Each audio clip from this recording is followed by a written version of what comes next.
Not bad. Hey, what's going on, y'all? Coming at you with another video here to where we're going to be explaining like how to get stupidly strong high DPS in CBT3 of Once Human, to where, as you can currently see, I finally kind of finished piecing up all my armor set here, my gear just in general, where I've gotten somewhat 4-piece Renegade here. I've also got a Beret and also the Pioneer, and as you can see, I can do well over 40-ish some odd K DPS.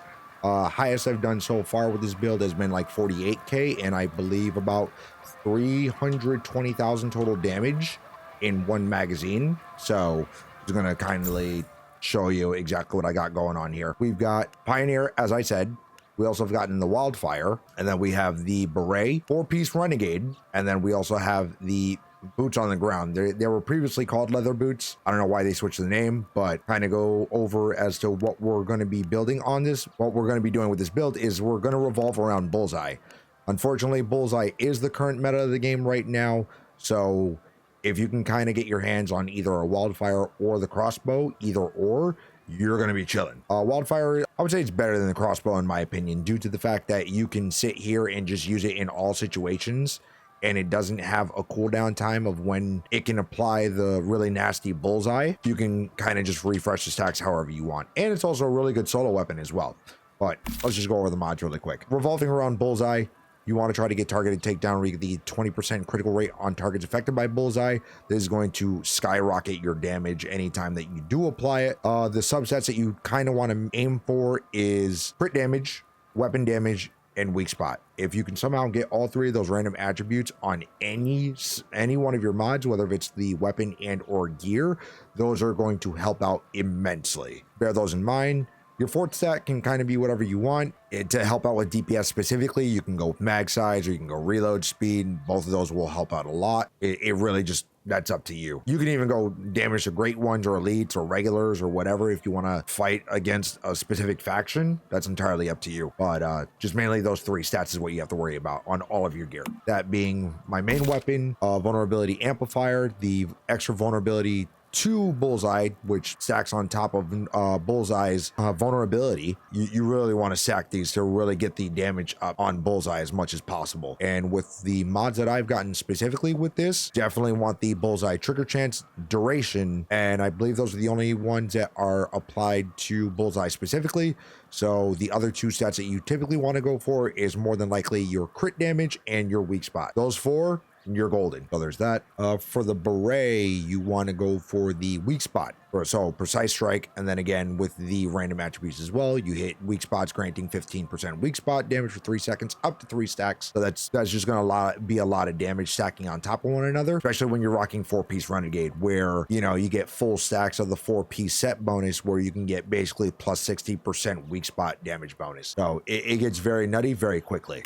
So for the mask mod, even though this is a Shrapnel-ish build because we're using Beret, you still want to revolve around Bullseye to get that really high DPS. Sorry, explosive Shrapnel, but you're just not worth it. So we're going with targeted strike here, to where we are getting 25% flat damage, weapon damage increase for any enemies affected by Bullseye. And I didn't really want the whole Bullseye trigger chance, but it's not terrible, not great either. This mod could be better overall. There's really no really good chest piece mod in terms of damage, so you might as well just go with the HP boost out of everything. So do that with what you will. Pants, Deadshot. This is more crit damage, where each crit hit by non-melee weapons grants 5% crit damage up to 45%. The effect is removed upon the next reload, which if we're using 4-piece Renegade and we are getting that 3-set piece bonus where we can get a 30% larger mag size on our weapons, yeah, this is going to help out a lot. Crit damage boost just for the extra crit rate, because there's only 3 ways on adding crit rate to your builds. One is the gloves. Second one is through your weapon calibration, which once you calibrate your weapon up to plus 10, you want to go with both of your slots going to crit rate. Not crit damage, not weak spot, not status, not flat damage, straight up crit rate. That is all you want to do. The more crit rate, the better. And the final piece of this being slow and steady, just due to the simple fact that it's a lot more consistent than some of the other things that I have going on, especially if you're doing something else like Frost Vortex, where the status damage will come in handy on top of the weapon damage as well. If you want to opt for for, say, if you got an Abyssal Glance for the other AK, or I should say just Frost builds in general, this is definitely going to help you out. Yeah, that's pretty much it. These are pretty much all the mods I have currently going on. Calibration really quick. I don't think I actually show it off. It'll show off the little blue and gold icon. So I have about almost 20% crit rate off my AK. So there's that. And then what else do I want to show off? I guess the way that I build my AK, where I've gotten the extended break going on, tactical hollow. I'll swap this sometimes for the tactical rifle IMO, and then the compact infrared indicator and the extended rifle mag with regular tungsten ammo, and that's kind of it. The things that you do want to have to worry about with this build is two things. If you go down in any way, shape, or form at all, not fully dead, even though that will play a factor as well, but even if you go down, there is a current bug with the Renegade set specifically, to where if you go down and either get revived or you revive yourself, you will no longer be getting your set effect at all. It's almost as if you're wearing nothing in terms of armor bonuses for your Renegade set. So in the event that you want to try to fix that problem, when you do get revived, all you have to do is unequip and re-equip.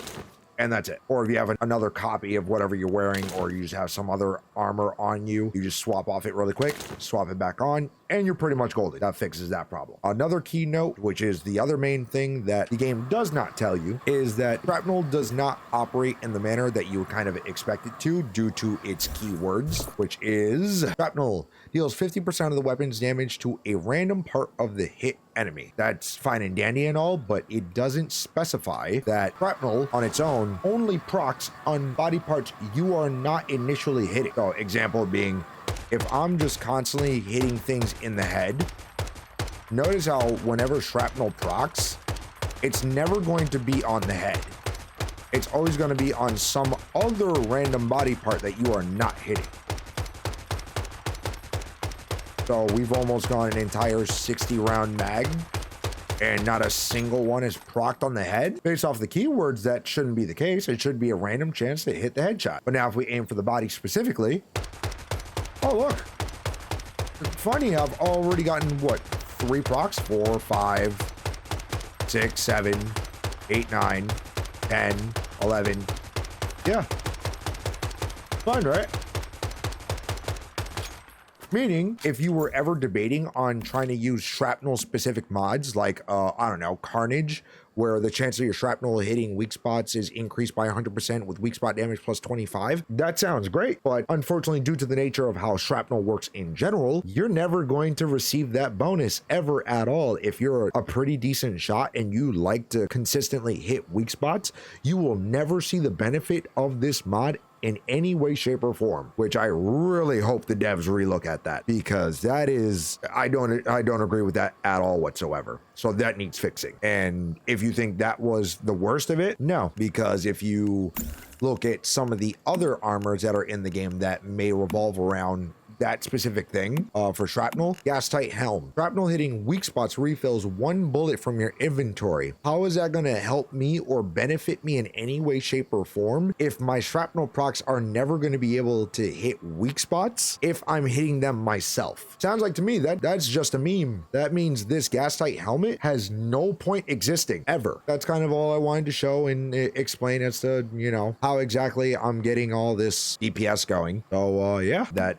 pretty much sums everything up. So if you guys learned anything, or if you liked the video, please make sure to like and or subscribe, and hopefully I'll catch you on the next one, and hopefully the devs fix some of this nonsense. Anyway, deuces.